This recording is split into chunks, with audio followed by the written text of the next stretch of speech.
Hi, this is Charlie Mato-Toyela with Blue Bear Flutes and bluebearflutes.com, which is our website for where all the Native American flutes basically that we sell are listed. We also have amplifiers, flute bags, t-shirts, a few other things that you might be interested in. And if you ever wonder where our flutes are for sale at, it's bluebearflutes.com. Anyway, I have so many people ask me that, and I know a lot of you have seen this over the years. So I'm going to share something a little different with y'all today. There is a friend of mine named Michael that has sent me a variety of materials to make some flutes out of, one of which is one that I've been wanting to do for a long time. And I feel not only obligated but honored to be able to do this because, as many of you may know, I've spent a lot of time in Mexico. I mean, not like my whole life or anything, but we go there regularly. Some of my dearest friends in the world are from there. You may know, any of you that follow me outside of YouTube or what have you may know about where this necklace comes from here and everything, and it's just super important to me. It's actually quite heavy, by the way. Not made out of wood due to popular demand, but no, it's actually made out of jade. This is a stalk, as you might can see there, if I turn it towards you, from a blue agave. Blue agaves are the ones that they make tequila out of, which is what all of you are saying right now to yourselves that know anything about that. While we stayed there one time for a long period in Teotihuacan, I had a friend who had just recently cut down one of his large, I think they're called Queen Anne agaves. And this large agave is the one that they get the honey water out of that I'm trying to remember. I guess it's just called agave nectar in the United States. You can buy it in a little jar in a grocery store. And those agaves are massive. I mean, they're as big as the garage door on this workshop here in comparison to the blue agaves, which are substantially smaller. But when they harvest the liquid from these things, usually this trunk or the stalk is cut out. And sometimes at that point, they'll harvest the flowers off the top of it. And this stalk was probably off of an agave that was, say, 15 or so feet tall. The stalk was like the Queen Anne's that they make the pulque out of, and they also make the honey water out of that you buy the agave liquid at the grocery store. That one, oh, by the way, that stuff tastes really good when it comes right out of the plant. I can't start to tell you. But that one, they eat the blooms off of down there quite a bit. My wife loves the blooms. I'm not really into eating those. There's a lot of other things I love to eat in Mexico. Those just aren't one of my favorites. But they're substantially larger than this guy here. This is blue agave. So while we were there one time, I cut a trunk off of one of those agaves, probably about a foot in diameter, and I was going to make flutes out of it. The problem is, there's my little friend, the problem is that they're very porous inside. And something I learned with the blue agave is that they're not as porous. They still are, but not as porous as the large ones. And so I think not only does this give opportunity to make an amazing flute out of it, but something very unique and culturally specific and kind of a crossbreed of sorts in that particular line as well. And something, you know, like I said, I think it'll be really magical. Anyway, this is what we're going to make a flute out of, and we're going to do it a little differently than what we have in the past. So let's see where we take this next.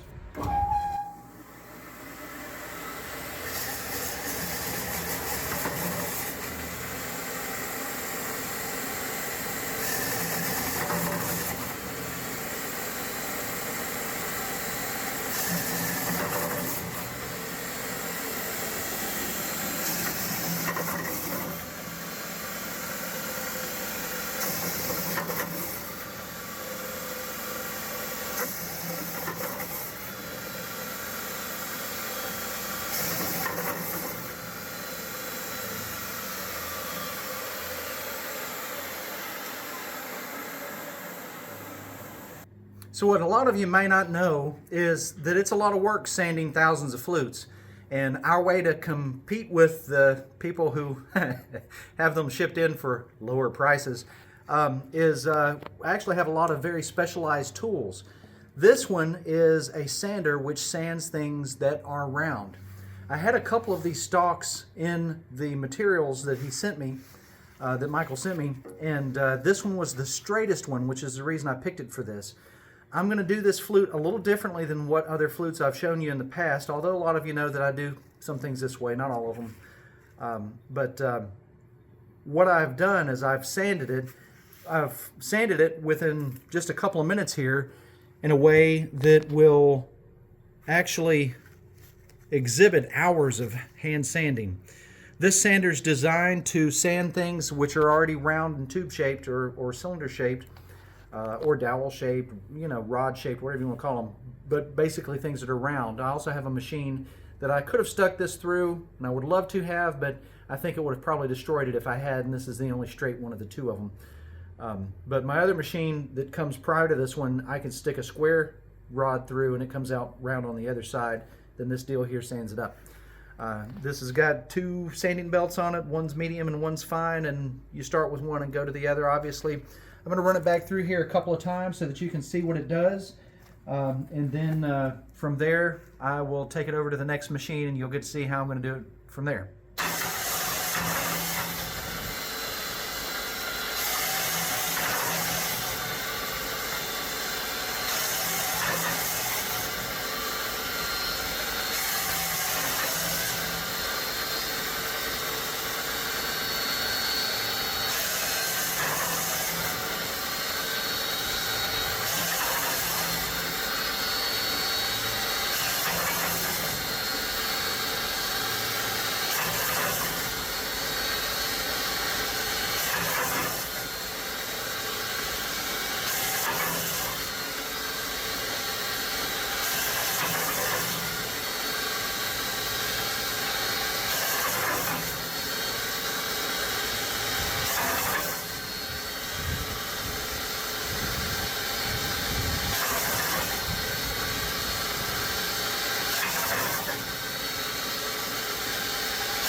Okay, so the next thing I'm going to do is I'm going to drill this thing out on the lathe. There's a lot of reasons that I didn't do this from the beginning, and there's unfortunately similar reasons that I do it now. But what I'm going to show you is how to, or rather how we drill flutes out on the lathe for the quantities of flutes that we make, and then we'll go from there. One thing I'm going to do though is I'm going to cut the edge of this off so that it's nice and flat before I get started here.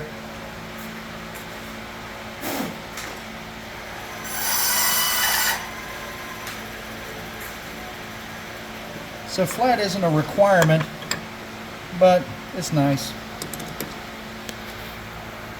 And also, a lot of the reason I haven't wanted to show you guys drilling flutes out on the lathe is because honestly, it's only good if you're going to make tens of thousands of these, and it's not really completely necessary, and it's not even remotely historically accurate, the system of which making said flutes. In our particular business, there are historical accuracies that I like to hang on to, and it's the portrayal of the flute itself, how it's made, how it plays, and what have you. The system by which we use them, obviously, I couldn't make thousands of flutes today if I didn't use power tools. And likewise, there are hundreds of other flute companies out there that use power tools to make flutes. So here we are. Anyway, in this conundrum, I could either sell one flute for $10,000 or I could sell 10,000 flutes. You know where I'm going. Anyway, let's see what happens.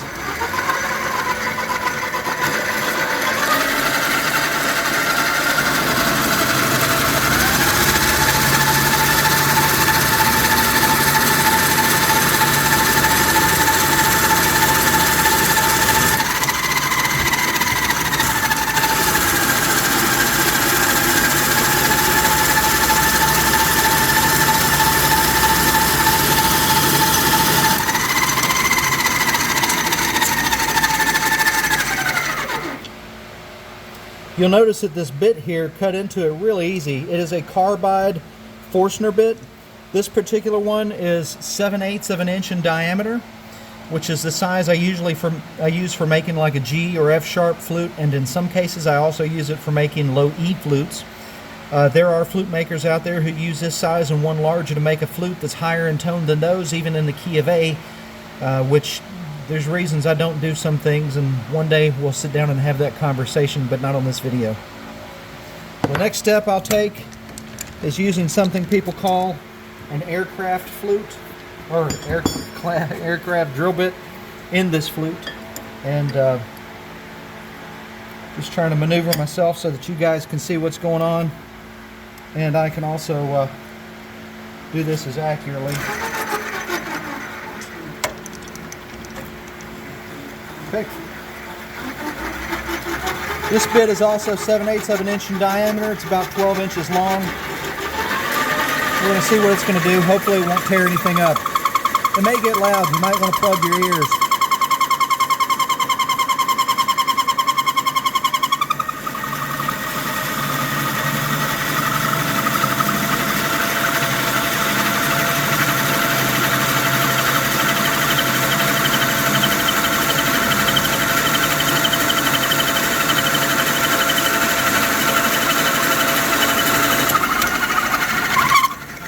Once in a while I like to make sure that the bit's not got too much stuff clogged up on it.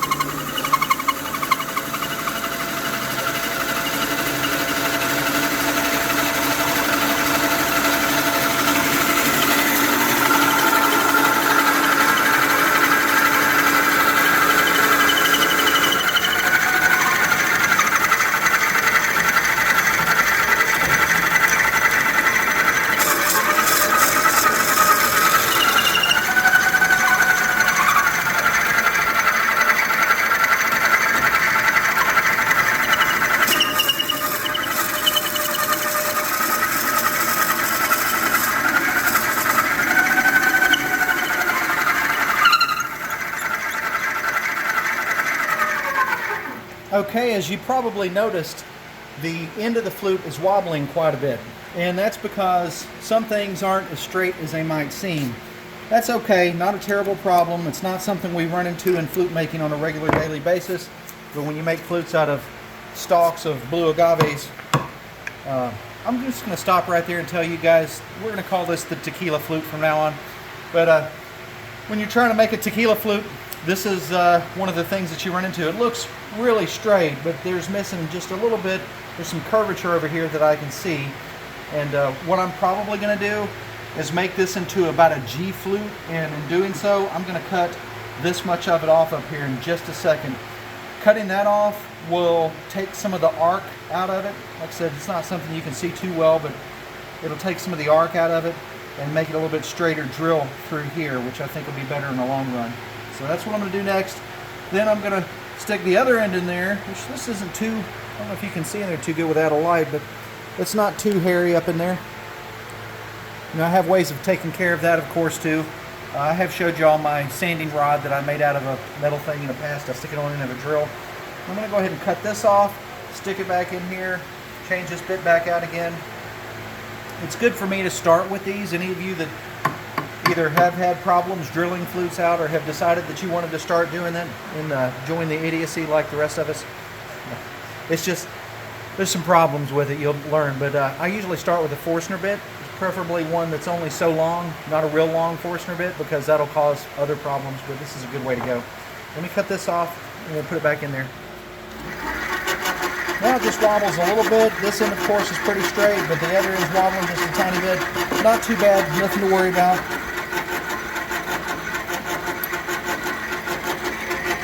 Forstner bit, move it to its home.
Okay, so a couple of things I want to share with you.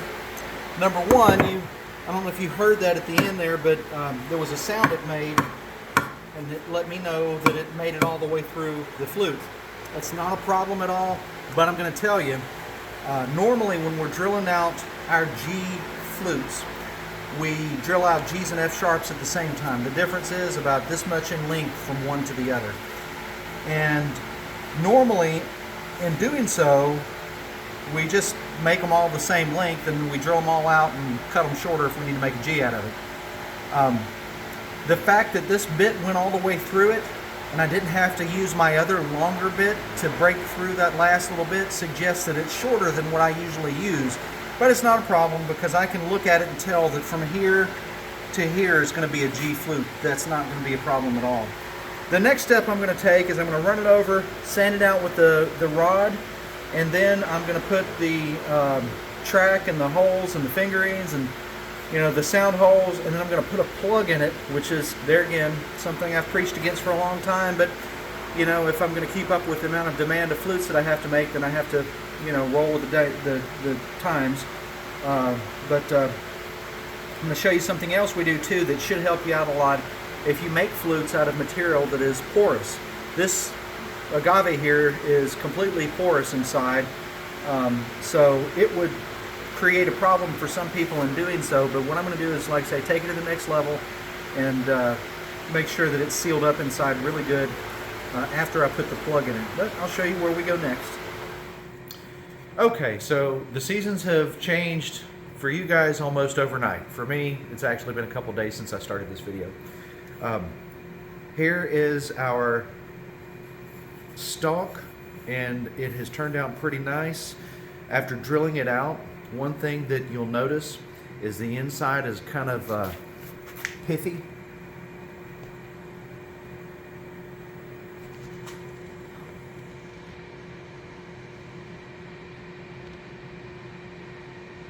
It's okay, we'll cut that last section out, stitch it together, you'll find it. Anyway, so the inside's a little bit pithy. We're going to sand that out with a sanding rod that, once again, is something that we kind of have in here. And the next step, and once again, I'm making this flute the way that we make a lot of our flutes today. Any of you who have watched my videos over the years, you'll notice that our progress from having a shop outside to having a small little building shop to having the next size up and the next size up, and then we're in our bigger shop now, and we've got lots of tools. I think I may have showed you the sander that sands this thing on the outside in the last clip. We also have a drilling process that we use on a lot of flutes, not all flutes today because our large bore flutes are really hard to do that with, but the next step we're going to take here is we're going to turn this into pretty much a G flute, and we're going to do that inside of the CNC machine. So this is a CNC machine that we use pretty regularly for this kind of thing. As you can tell, it's got a lot of sawdust. It's inside of a little kind of a enclosure that we use so that it will keep the sawdust from going everywhere. It also cuts down on the noise a little bit because this one uses a router. I've been thinking about switching it over to one of those water-cooled Javis. I just haven't done that yet. And I've got some markings in here that help me keep everything lined up. Let me just split the middle. There we go. This is one of my handy USBs with all the designs that I have made. Haven't downloaded them from somewhere. And I know a lot of people are thinking, gosh, if I could just get those designs. I have shared so much of my life with so much of the world on flute making. I'd like to think that my experience has helped others to create a level of expertise. And with that in mind, this right here is mainly for making things fast and for making, production that I can keep up with. It's not for making things better. There is one example, though, in making things better, and that is where the machine actually puts the flat area in here. If you notice, I got some labels. That's because I use it for other processes. But the machine will put this little flat area. It'll put a little kind of a ramp right here and put the track inside of the flute. Like I said, this is something that has never before been seen with Blue Bear Flutes videos. This is a process we've been doing for the last couple of years. I haven't used CNC prior to that. Prior to that, everything was this, that, and the other. And a lot of you think, well, is the flute still handmade? Because as soon as I mentioned machine number one, the idea that handmade is just out the window for most of you. This actually helps me create a blank. And from the time it's a blank until I get to use it, it is most definitely handmade from that point forward. But the amount of handwork and running around it takes to get it from where it starts as a square block of wood or whatever form it's in to this is no less handmade. This is simply another tool that helps me perfect my craft on a larger scale. That's really what it boils down to. The vital part of flute making is still something that I don't think I can recreate without doing it by hand. This will help out quite a bit. And so the first couple of steps I'm going to do is just setting my 0 point here to where I want it.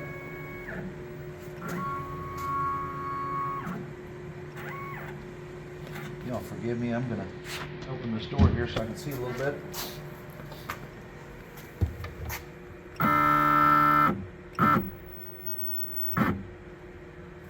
Okay.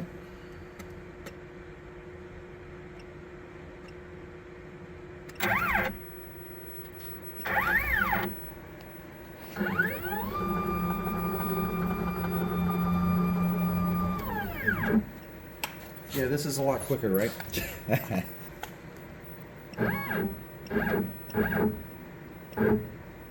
Okay, and finally, that is my 0 point right there. All zeroed out. I'm just going to move it back a little bit so it doesn't run into my poor eat-up clamp. I'm going to turn this on. It's going to get noisy, and y'all can either plug your ears or whatever.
So I think what would have been wrong of me was not to show you how we do things today.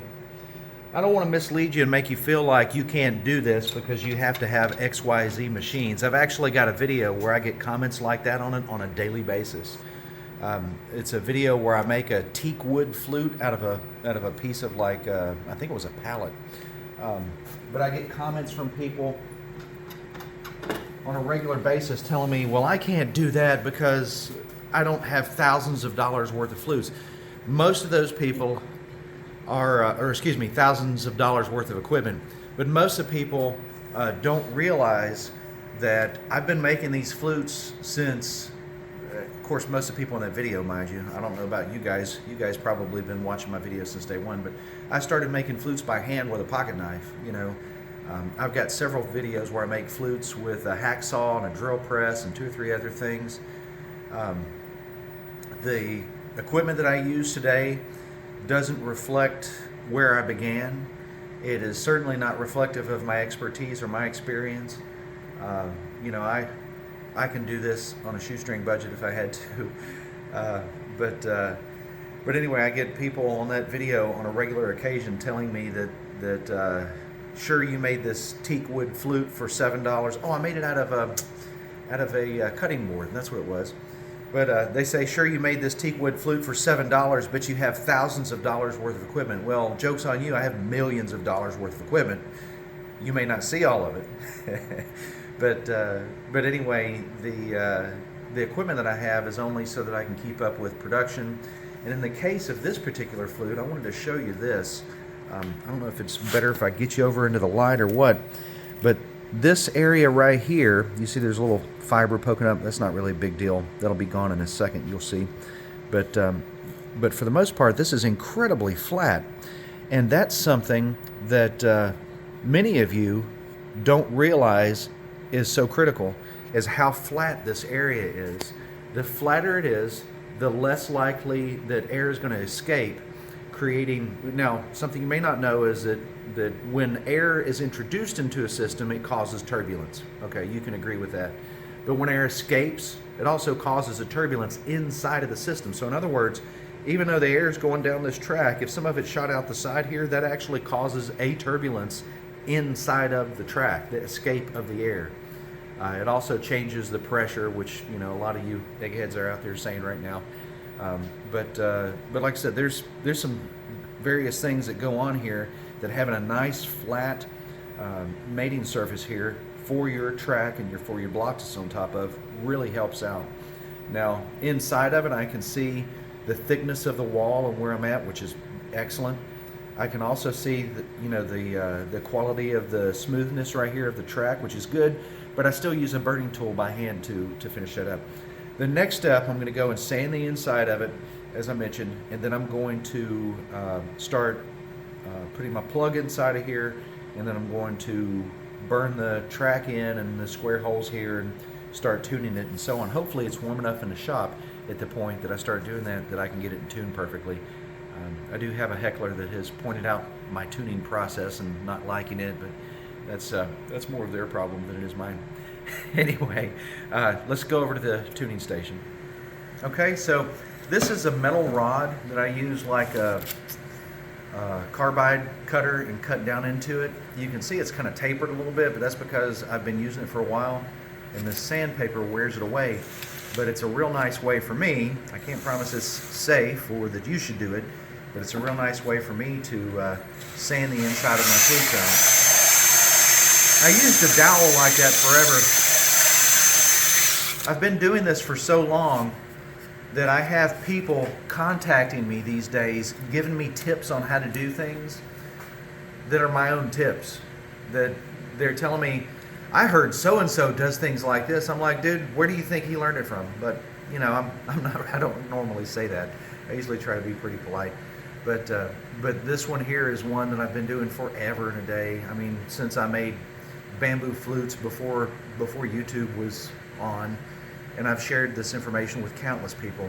One of my favorite ones of those examples was a real, trying to think of the right adjective, not exquisite, maybe hoity-toity would be a good one. Flute gathering. Oh my God. You know, so other than the flute maker, I'm actually Native American first and foremost, and that's I don't know how to put it. That's crazy as hell. But and nothing against you guys having your flute gatherings, but that's good. Y'all keep that up. And nothing wrong, you know, if you get a chance to go one of those, wonderful. But my experience with said flute gathering should really should set the expectations, I should say. So there is a friend of mine who, I'm not going to mention his name, he's had a rough patch in the last few years, and I feel terrible for him about that. But he used to be one of those people who didn't like my technique of making flutes using burning tools. And we discussed it in length, and he pointed out all my flaws like most people do. And then, about 10 years later, I had applied to go set up as a vendor at this flute gathering. And there he was, a photograph of him from the last year flute gathering, using burning tools to make his flute the way that I showed him. And this guy's like, shoot, he's 25 years older than me. You know, I'm 50, about to be 51. He had switched over my technique. I guess it worked for him, which I'm glad. I really am. But I try not to be, and I've tried to learn from not only my own mistakes but others, not to be that person who puts people down without fully embracing the concept of what idea they're trying to come across with.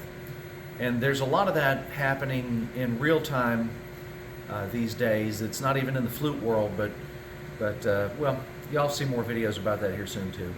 Anyway, it was just so neat seeing this flute gathering that turned me down, that allowed my friend in there, who's one heck of a carver, by the way. He was a carver before he was a flute maker. Just some incredible skills at carving.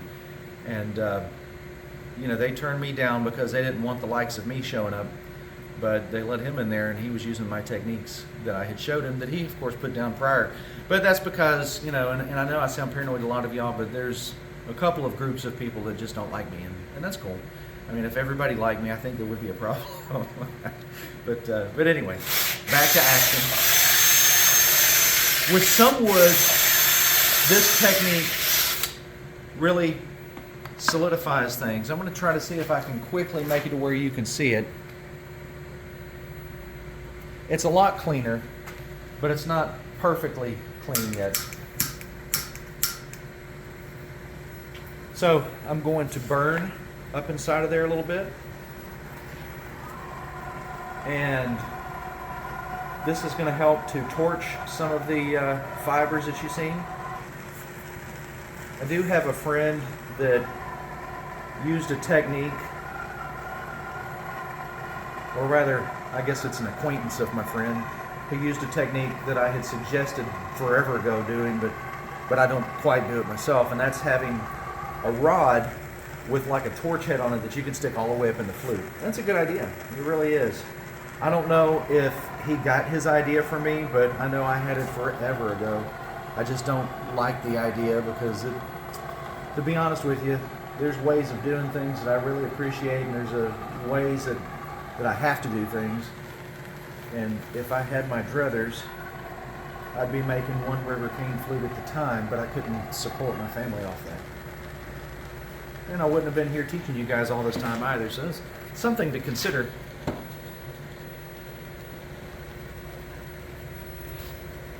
That comes with that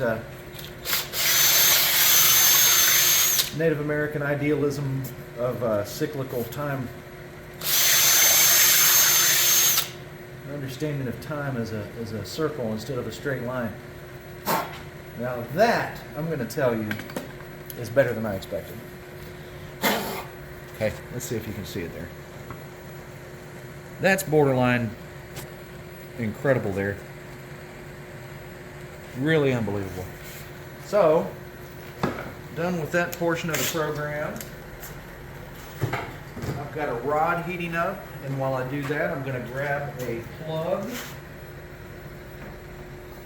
Let's see which one of these dowels plugs the inside of this booger. I think it's that one. And then this one is my mouthpiece. I probably should have saved some of that agave for the mouthpiece, but I think I'm going to do something a little different here. I'm going to cut this on my bandsaw. Y'all are welcome to stare at the fire while I do that.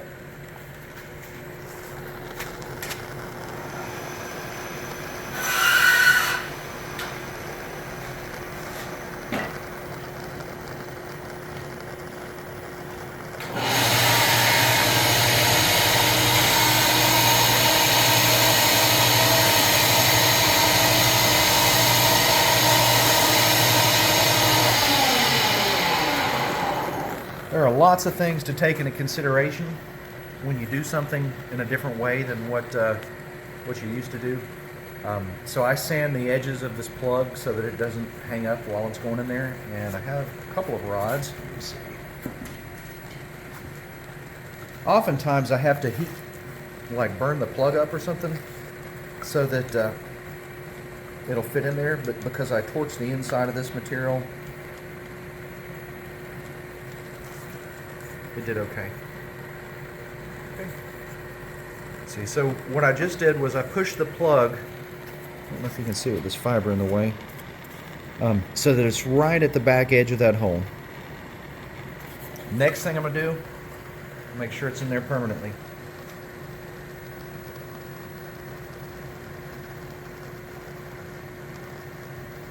Getting a lot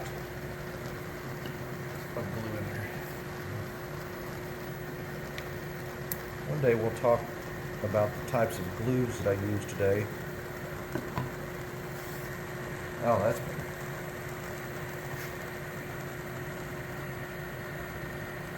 Just trying to seal up the whole thing without letting my puddle of glue in there run out. Something you don't want to do is stick your eye at the end of this flute when there's glue in there, because what you don't see is those vapors going right up here. Oh my God. But I didn't do it too bad that time. Something else you don't want to do is set super glue on fire. That's a bad idea. Okay, just getting this rod hot for a second. And these vapors here, you don't want to smell those either. Normally they'd go up my dust collector, but that new dust collector is pretty loud and it's not conducive of making videos. Okay.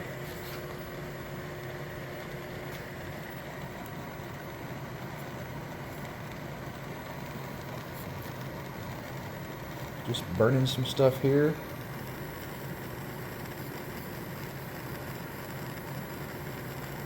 Okay.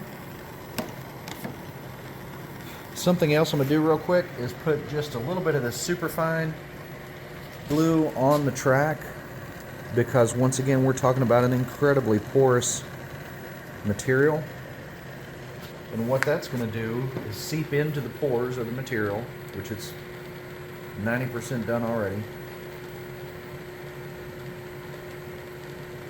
and it's going to turn that piece of agave into something nearly the equivalent of a piece of plexiglass. That actually helps this area right here. We don't do that with all flutes, but something with such a material as porous as this right here is.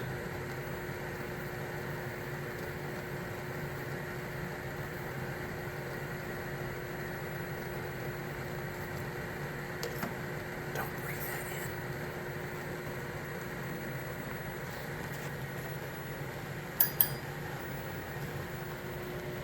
Just going to clean some of that off.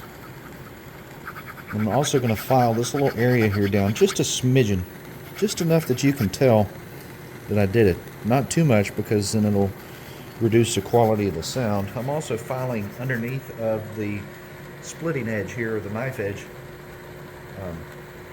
which helps out quite a bit.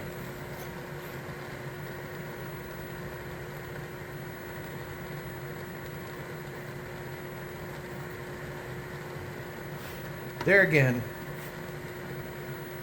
not trying to make you guys think I'm completely paranoid. I'm just very observant, and like I said, you'd be surprised how many people don't like me, which is a real shame, because I try to be a likable guy. And those people that don't like me, I would help them if I could, in any way that I could. But here recently,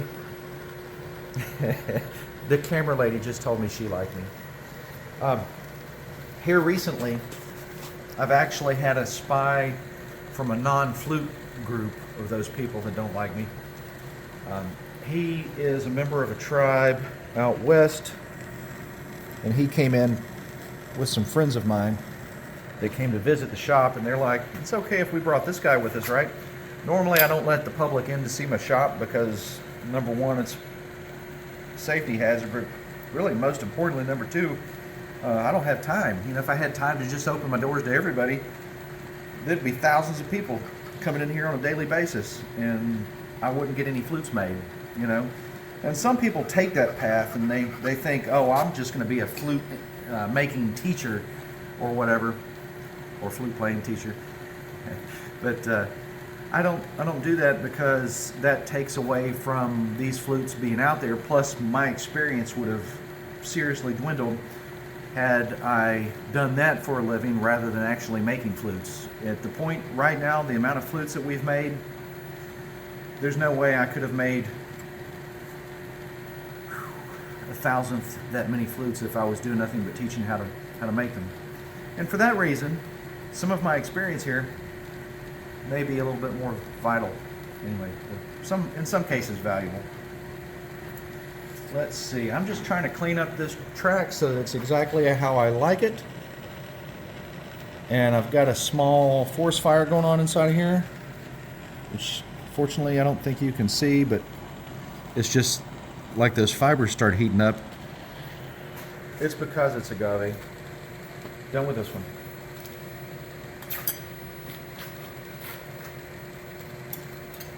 I think I'm going to use this one for a minute. It's honestly too cold to tune in here right now, but I'm going to show you what I do to combat that. I've actually mentioned this in other videos as well. And any of you that have stayed on all this time are probably like me. You're just excited to see how this thing turns out.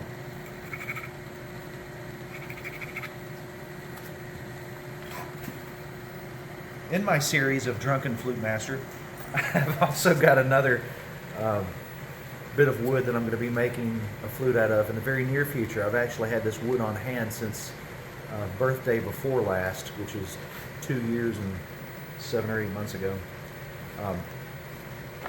This material that I'm going to be using in that video is a little more hardcore, I guess I should say. It's a little bit more powerful than the tequila that this baby here probably gave off. So, while this is going on,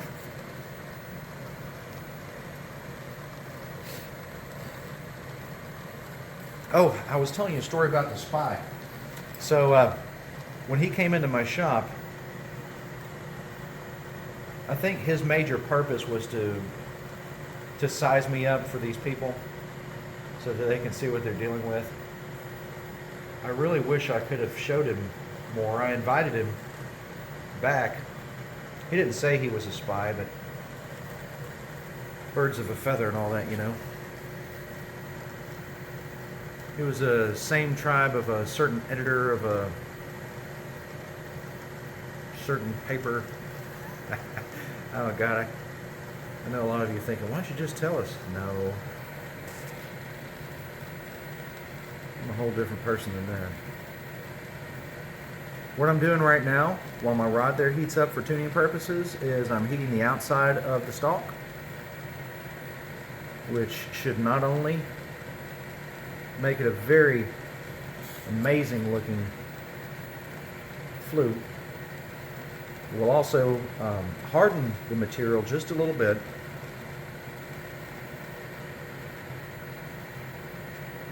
But it's also going to help smooth it out some as well, because it's burning all of those little micro agave fibers that have been poking up.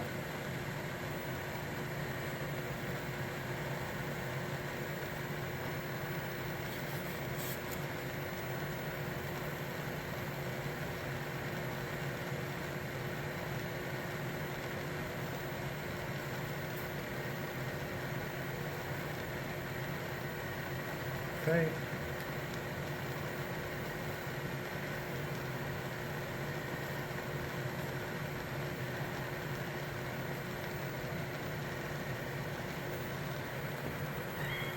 Hey baby, here's my kitty coming to help.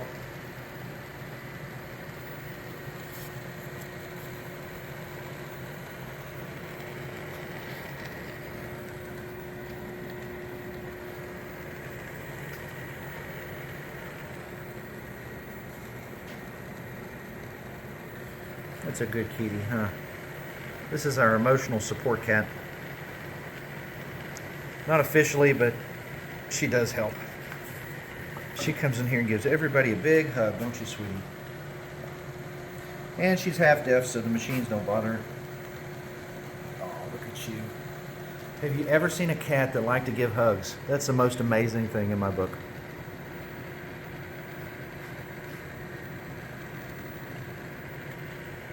She also drools a lot. Okay, I'm gonna have to sit you down. You stay right here. Watch mommy hold that camera. There you go.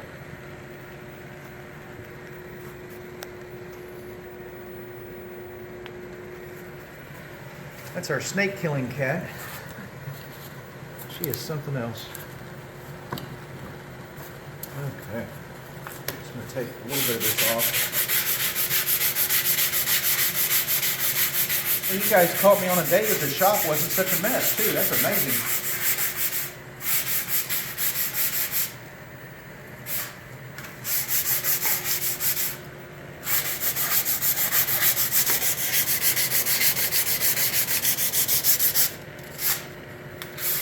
Yeah, usually there's a mound of sawdust, but fortunately I've had some help cleaning it up recently, and we've been keeping up with our orders to some degree. We're still a little behind. It is the holiday season. I had a phone call as I was coming in here asking about a Christmas order, which usually happens in a regular, probably 2 or 3 more on my phone right now, but I haven't answered. There we go. That's beautiful. Sounds good too. I don't know if you can hear that. Has a nice clear, crisp sound to it. Okay, so let's see where this takes us.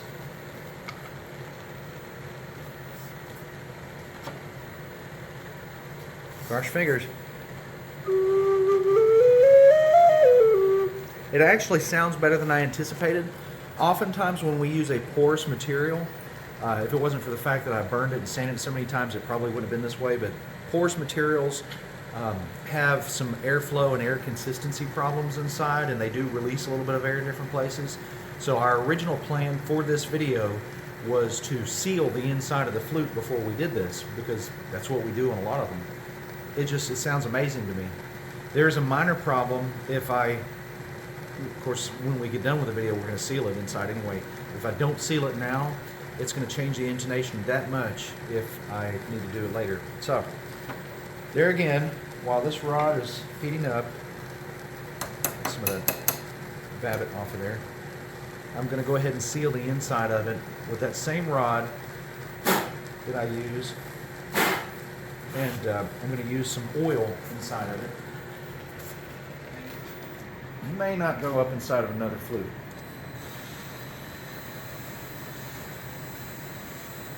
That's good.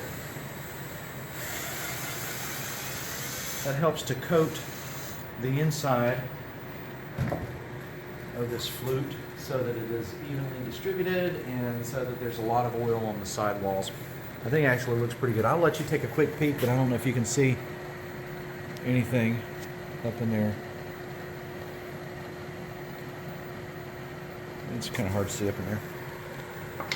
That is okay. Ain't that right, Renal? You find any snakes?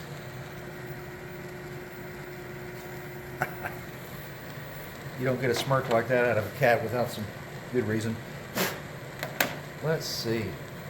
So, I mentioned tuning.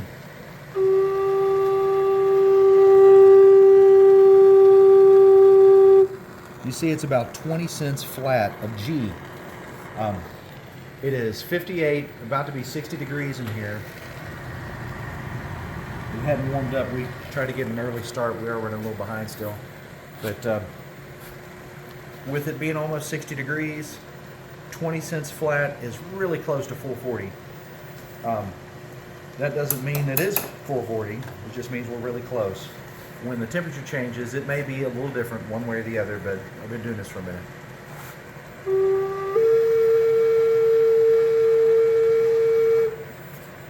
It's a little flat. I'm going to keep all the notes about 20 cents flat. Really close.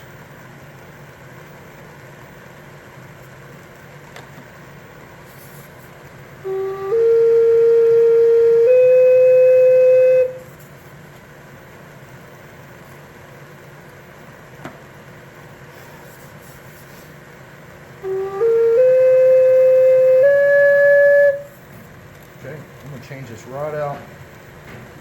This one is too pointy to go where I need it to go.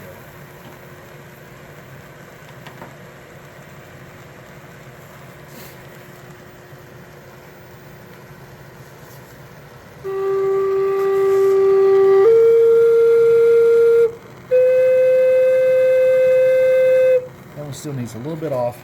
And then this hole and this hole are going to be quite a bit larger than these are.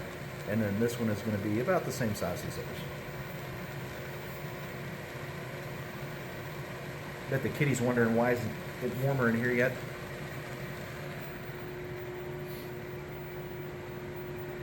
Yeah, sometimes we burn wood in our old wood burning double stack Tennessee heater. We're not in Tennessee. But sometimes we'll use whatever kind of propane. I've got like a propane jet heater over there, which is good. It's a little noisy, but not nearly as noisy as that new dust collector. That thing is something else. You notice there's no paint on the walls in here?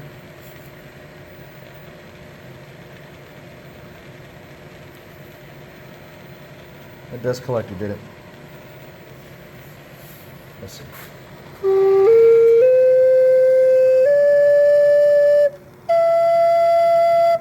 Still a little flat. I've got to hit this one just a pinch.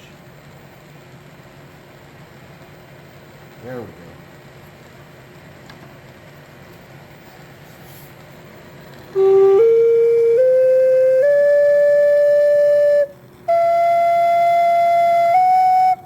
Getting there.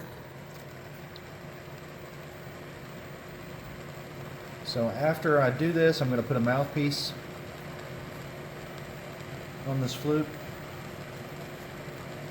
Then I'll go over it again one more time with the sander, round the mouthpiece off, put a hole in the middle of the mouthpiece, and burn that hole out so that it's nice and smooth, and then oil the bejesus out of it, and it should be good.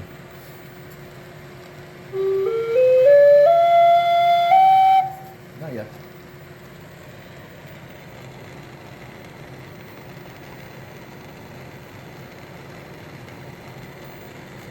Let's get on that hole.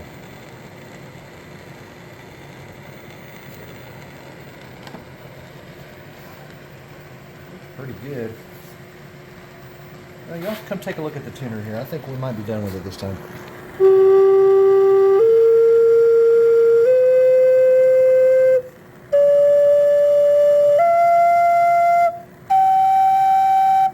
That top note just needs a pinch.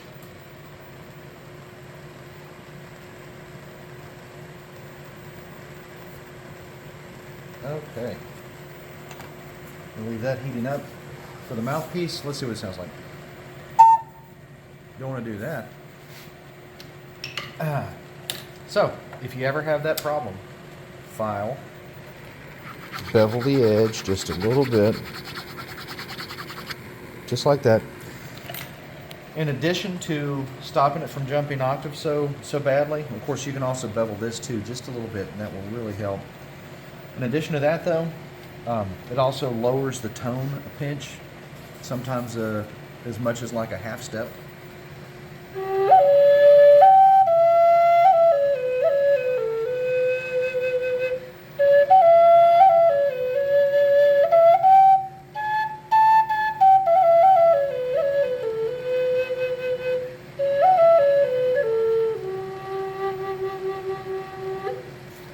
That sounds pretty incredible. I think that's good. So next step, I'm going to put a mouthpiece in it and go from there.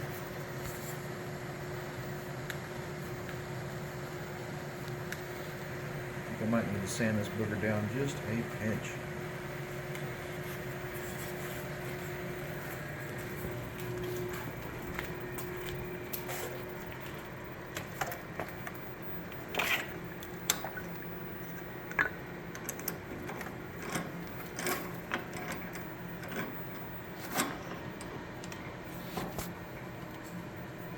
Okay. Piece of some very coarse sandpaper.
done for us here.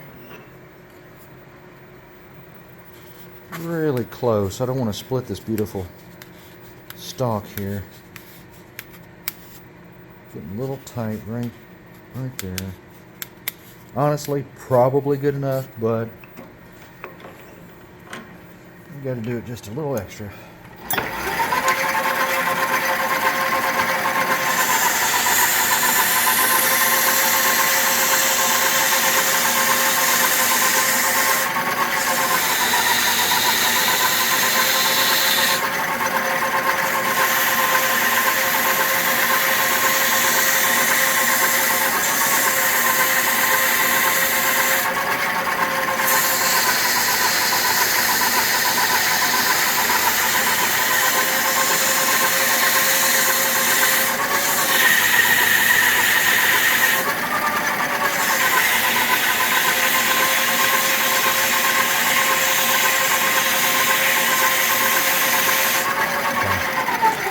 I think that will allow me to push it down in there far enough that I'll be content with it. Yeah, it'll be good. I'm gonna go grab some glue and seal this booger up.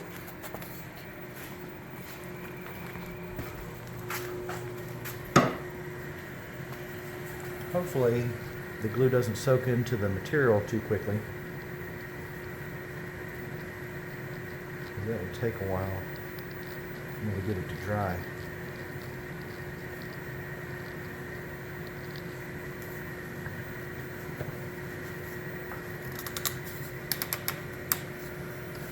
Go ahead and put a little bit of this fast drying stuff in there.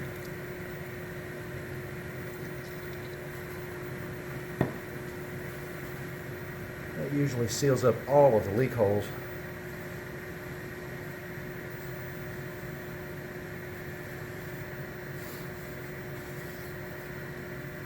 Okay. Now I'm going to go cut the mouthpiece off, sand it flat, run it through the router.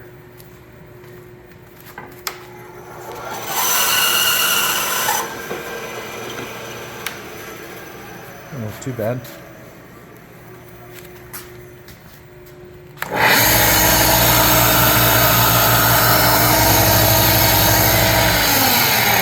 A little better. Here's a bunch more that somebody needs to do.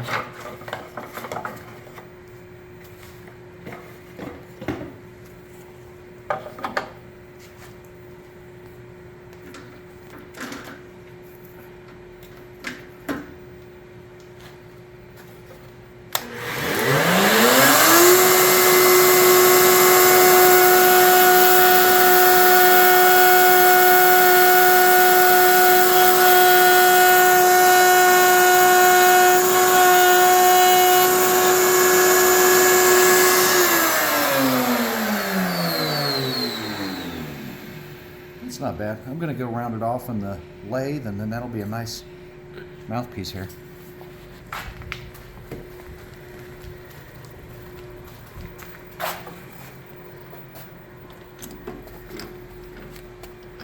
Me here, we're driving it.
It don't look too bad.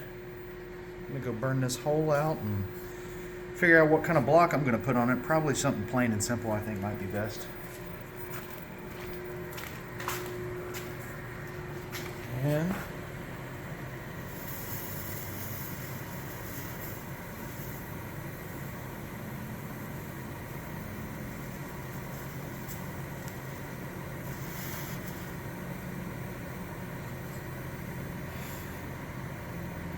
there we go.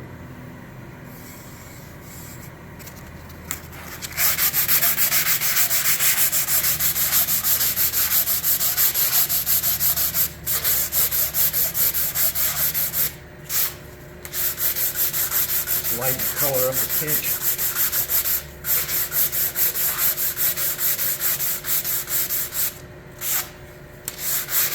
I personally think it looks pretty cool with all the burnt color there. We used to do river cane flutes like this too, and I always appreciated how they looked.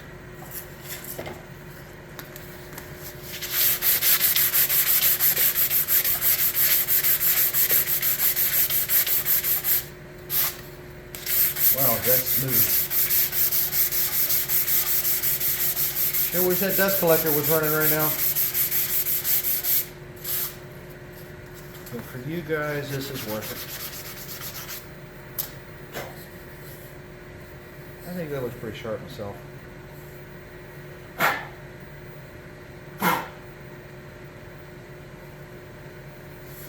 One little spot there.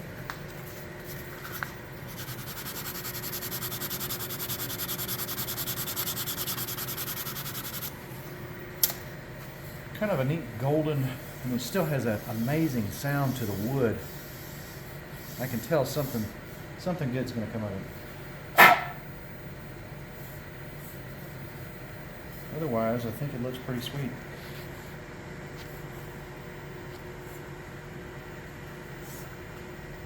Yeah, so I'm going to make just a plain block for it, and I think that's going to be it. Just cutting a piece of wood out. I may have got one over here. It's too close to a knot.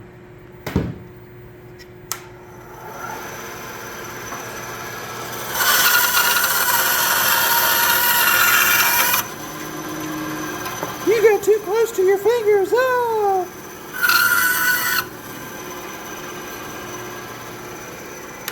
Yes, I did.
You know, I have to stop here for a minute and tell you, this is the #1 tool that we hurt ourselves on a regular basis, and none of you ever have a fit about that. And I say none of you, I'm not trying to group everybody together, but those people who say that you almost cut yourself, you almost this, you have no idea. This thing here sands my knuckles and stuff off, all of our fingers. This fingernail over here, I sanded off day before yesterday, just right into the quick right there. Oh my gosh. But this is really the biggest monster of all of them. It's just slow about it, so it doesn't like chop your hand off like my table saw could. But my table saw's actually got a computer inside of it so that it stops instead of chopping your hand off. That's a good thing. The bandsaw has cut one of us in the shop so far. Knock on wood. Anyway, But yeah, this thing here has hurt all of us. I mean, it's like initiation. This, especially this coarse belt here. The fine belt isn't so bad. The coarse belt, though, it kind of quickly, it makes quick. Oh my gosh, I can't even think about it. But it hurts anyhow. So let's oil this sucker up, tie some leather on it, and see where we're at.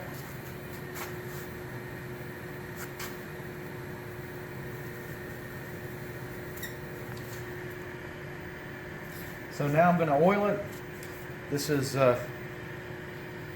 some very special oil that we use these days. It is a real high quality, very safe oil. It gives a nice shine and has a lasting performance, and it's quicker, though it's not cheaper, it's quicker than me making all of our oil myself. To me, that looks unbelievable. It's just really incredible. I hope my friend likes it. Letting the oil run around the sidewalls of this thing. Okay, there's some of it coming out the finger holes. Lay this down. Oil block just a little bit.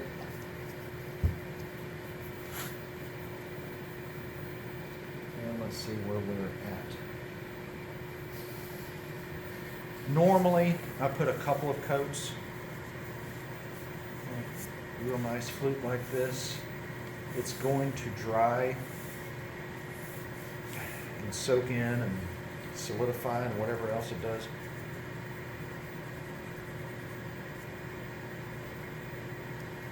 Honestly, though, I think this is pretty dang incredible for an agave stalk. There again, too, I'm not laser etching a bunch of fancy designs into this thing. I like it to be an actual Native American flute, something that's playable, something that looks historically to some degree of accuracy.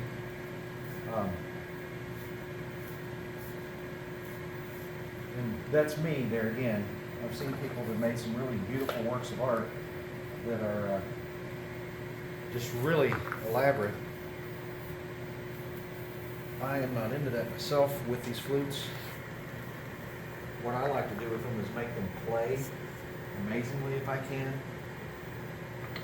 I like them to look somewhat historically accurate.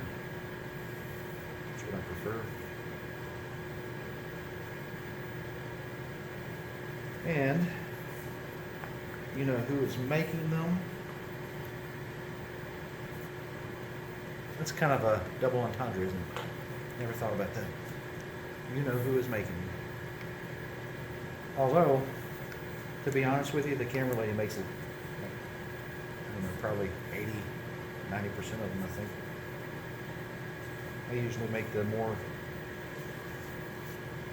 larger, or difficult, or whatever you want to call them, flutes. Let's see. Now, anybody have any idea how it's going to sound now that we're done and it's been oiled?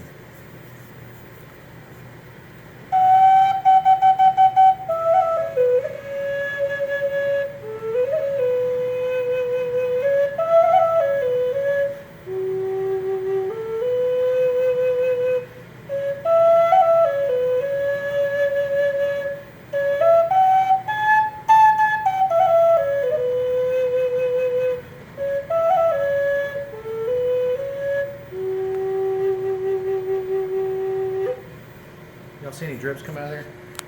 Maybe just one. I think that's pretty sweet. That is an agave flute.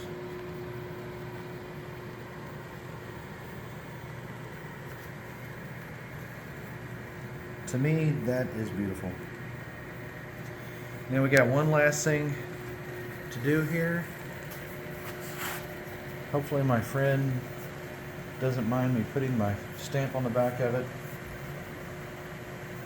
Hopefully this thing's hot enough.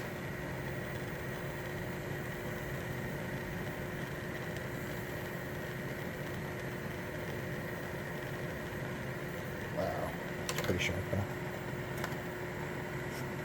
Here we go. Okie doke, y'all. I hope you enjoyed the video. Thank you so much for watching. Like I said, I've got some other videos coming up really soon that may be of interest to some of you. Something I've been promising and kind of touting for a while, mostly to combat some idiocy that has been spreading around the world. But I think that if you sit down and think about it, probably most all of your troubles in the world can be solved with something like that.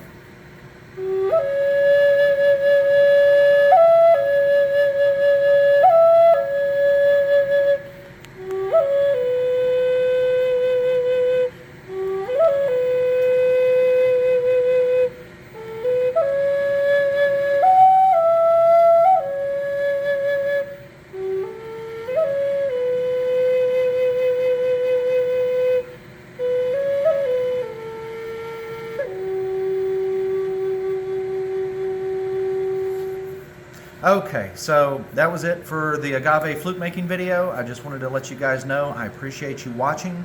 Those of you who have subscribed, I appreciate you greatly.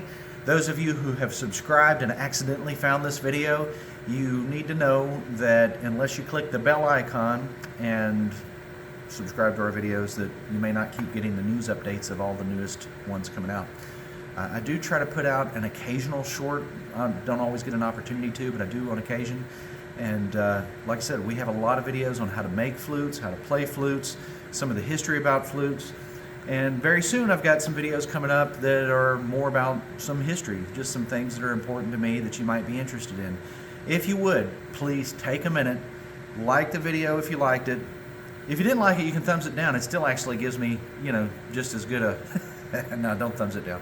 Anyway, if you like it though, make sure you subscribe and share it with people you know. That really helps me out a lot, and it keeps me making videos. I'm not always going to be making flutes for the rest of my life, but I will be probably making videos up until that last minute that but let's not think about that.